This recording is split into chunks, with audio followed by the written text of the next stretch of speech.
And now I'd like to welcome to the program Gary Tabach, former Chief of Staff at the NATO Military Liaison Mission in Moscow. Hello, Gary. Thanks a lot for joining me on Ukraine this week. Hello, Don. Always good to be on TVP World. Now, Gary, based on what we're seeing coming out from the United States, what's your latest take on what Donald Trump is going to do? I mean, obviously, he said that the situation in Ukraine is much more complicated than he anticipated, and he may not be able to end this war in 24 hours. So what's your latest assessment on what is likely that we'll see from the Trump administration? Well, I agree, Don. It's a very complicated situation. Every time I get back to Ukraine, it gets more and more complicated, and it's getting more complicated. And as President Trump is saying, what could we do to stop this mass killing and destruction of the entire nation? And he has mentioned many times that he's going to do it through peace, through strength. So what in reality could be, sorry for redundancy, in reality realistically can be done? And that is probably bringing some kind of force into the region. If we're talking, and I'm not sure whether we're talking about the United Nations, and again, as you mentioned, the Russians can veto it in Security Council. If it's going to be United Nations, well, I was part of the UNMIC, United Nations military mission in Georgia, and it is very corrupt. And as we can tell, no UN forces have ever been able to prevent anything or to stop anything. We can see what's UN DOF in Israel, in the Golan Heights, they couldn't do anything. Again, UNMIC in Georgia couldn't do anything, really. So maybe the best option is what it is that President Trump is talking about, you know, the peace through strength, making a coalition of such countries as Great Britain, United States, Poland, and something that would be resembling what it was in Yugoslavia. And that way, in Yugoslavia, it did work. We did stop the mass killing in the region that way. Maybe that would work, but it is very, very complicated, as you say. Yeah, and well, and that's the question. I mean, without an invitation to NATO, and if Ukraine is to even consider any kind of ceasefire or some kind of peace deal, they're going to need some troops to back that peace deal, because Russia will violate it. Now, I want to ask this. If you have foreign troops, say Polish troops or French troops in Ukraine trying to secure some kind of ceasefire or peace deal, what happens in the event that they are actually attacked by Russians? What happens under NATO's Article 5, if we can speculate a little bit there? Well, Article 5 does not guarantee you that even if your country, not just your troops on a foreign land, but even if it's in your country, you're being attacked by somebody, it is only considered that all of the countries are being, you know, all the countries got attacked at the same time. But doesn't mean that they all have to respond. They all have to take some kind of part and start negotiations and start talks and start roundtables, who can do what to assist the attackers. So the Article 5 does not clearly state that everybody will get involved in this kind of conflict. But also, the idea is that not only Ukraine has to agree to foreign troops to be present there to support them, but it also Russia has to agree to it as well in order to conduct the ceasefire. Otherwise, maybe we can get some sort of a truce that way that is similar to Korean war. But going back to Yugoslavian scenario, you know, in Yugoslavian scenario, Russians were part of the peacekeeping force there. Of course, as you say, they violated it immediately as soon as they got there and conducted their own operations, taking over the airport. But that is in the past. This is the lesson we have to learn. And it's going to take all kinds of players in it, and somebody will have to give in something. Everybody's not going to be happy with it, with that resolution. But again, realistically, what other options do we have? Continue to fight and continue the destruction of Ukraine? That's not an option. pushing Russians into conducting more aggressive ways. It doesn't have to be a nuclear or even tactical nuclear attack. They can blow up another dam. They can blow up a nuclear reactor. We can see that the environmental disaster that's probably equivalent to a nuclear explosion in the Black Sea that they have just conducted, with their spilling all the oil into the Black Sea and causing that disaster. And this has to stop somewhere. So let's see what President Trump will be able to do using his tactics and his techniques by carrot and stick or whatever that he has in his mind to do. But all I'm asking is give him a chance. Give him a chance to do something without criticizing it right away or knocking it down. Now, what do you today Europeans are doing?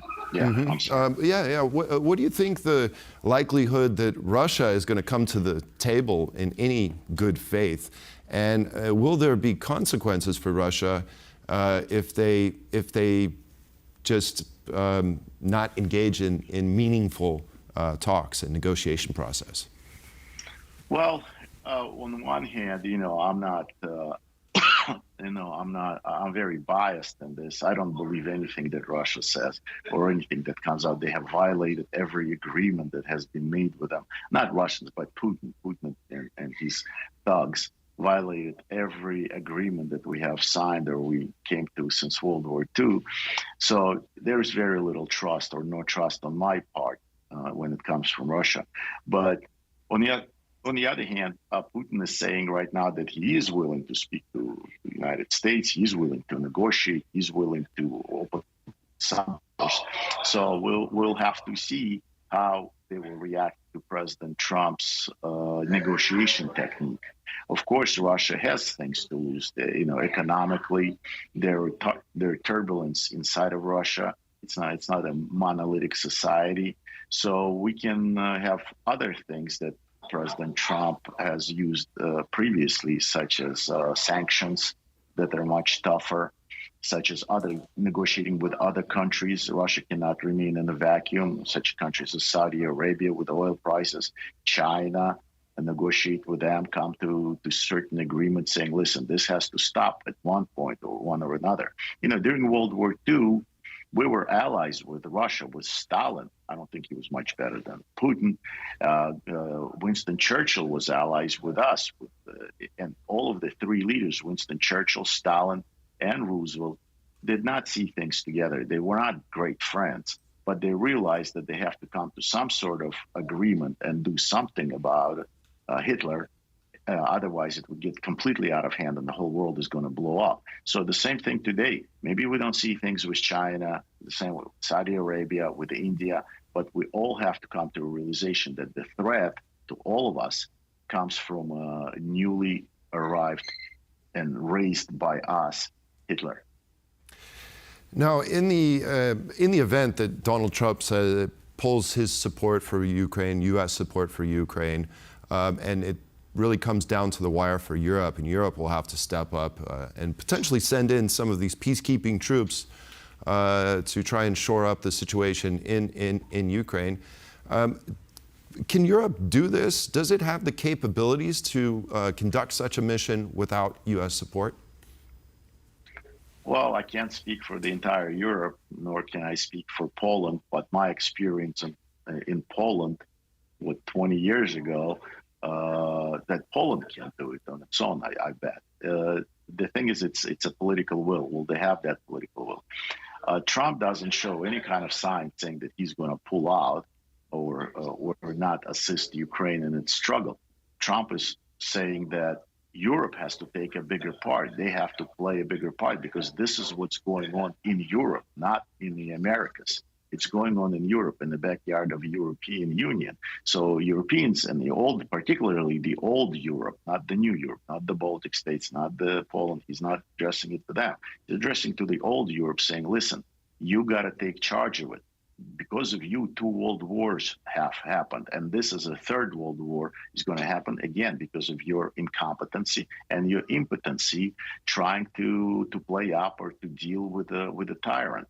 So he's being tough on Europeans. But I don't think President Trump is showing any kind of signs that he's going to pull out and just ignore what's going on in Ukraine.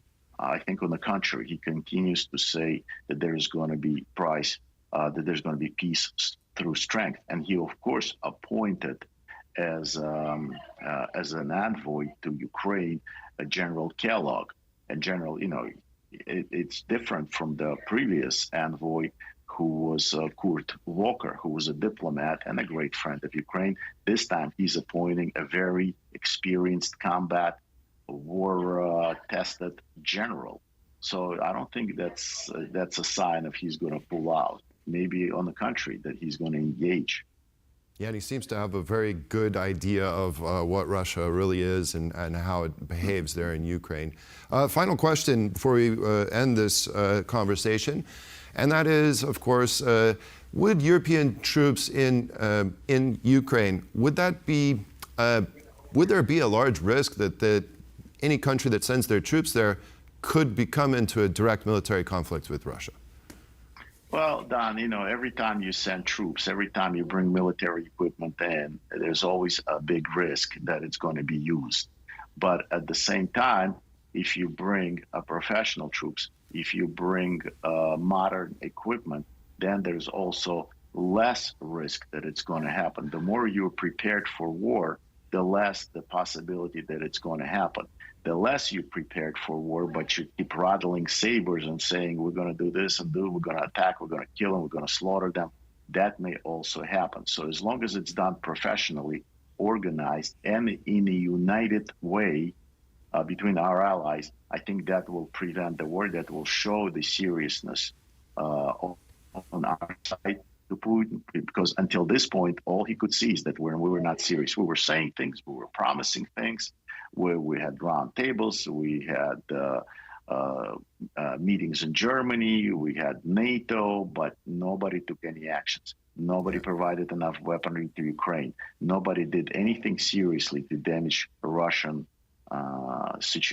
troops on the Ukrainian soil. Yeah, maybe it's time for Europe to put its money where its mouth is. Gary Tabach, former Chief of Staff at NATO Military Liaison Mission in Moscow. Thank you very much. Always love having you on. Thank you.